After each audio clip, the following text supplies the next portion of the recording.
Yan na po ang ating beaten egg. 2 piraso ng egg. Ipo-pour na natin yan.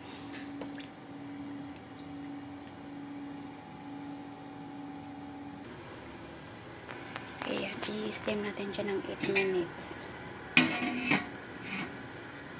Saka yan, i-ready na natin ang ating shrimp. Ito na ang ating shrimp. So, lagyan po natin siya ng white paper.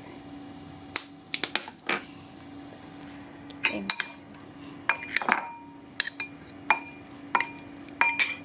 Yan mga guys, ready na. So, ilagay na natin ang ating shrimp.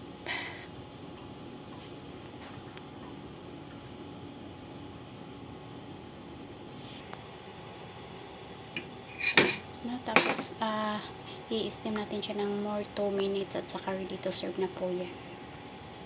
Ayan, super yummy. Ready na.